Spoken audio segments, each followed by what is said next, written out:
Motor cycle with gear എന്ന വിഭാഗത്തിൽ licence ടെസ്റ്റിന് കാൽപാദം ഉപയോഗിച്ച് പ്രവർത്തിപ്പിക്കാവുന്ന ഗിയർ സംവിധാനമുള്ളതേ ഉപയോഗിക്കാവൂ എന്നാണ് പുതിയ നിർദ്ദേശം. അതിനാൽ തന്നെ ഹാൻഡിൽ ബാറിൽ ഗിയർ പ്രവർത്തിപ്പിക്കുന്ന ഇരുചക്ര വാഹനങ്ങൾ ഉപയോഗിക്കാനാകില്ല.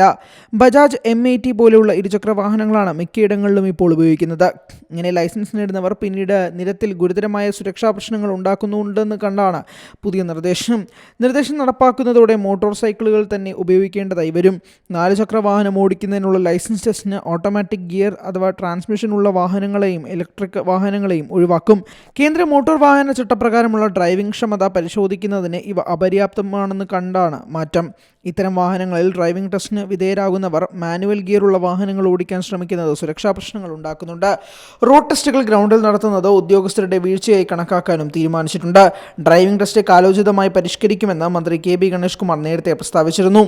ഡ്രൈവിംഗ് സ്കൂളുകൾ പരിശീലനത്തിന് ഉപയോഗിക്കുന്ന വാഹനങ്ങളുടെ കാലപ്പഴക്കം 15 വർഷമായി നിജപ്പെടുത്തും.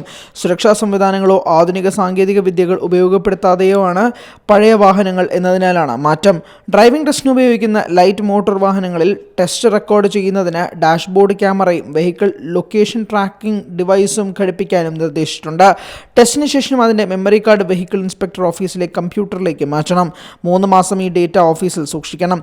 ഡ്രൈവിംഗ് സ്കൂൾ ഇൻസ്ട്രക്ടർമാരായി മോട്ടോർ മെക്കാനിക്കൽ എഞ്ചിനീയറിംഗ് കോഴ്സ് വിജയിച്ചവരെ പരിഗണിക്കണമെന്നും നിർദ്ദേശിച്ചിട്ടുണ്ട്.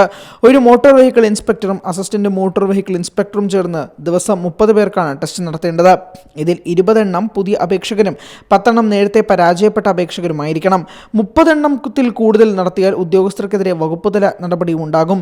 ഇതിന് ആനുപാതികമായിട്ടായിരിക്കും ലേണേഴ്സ് ടെസ്റ്റിനും അപേക്ഷകരെ അനുവദിക്കുക. News desk Zee Malayalam news. പുതിയ വാർത്തകളും വിശേഷങ്ങളും ഇനി വിരൽ തുമ്പിൽ. എല്ലാ ഡിജിറ്റൽ പ്ലാറ്റ്ഫോമുകളിലും ഇപ്പോൾ സീ മലയാളം ന്യൂസ് ലഭ്യം.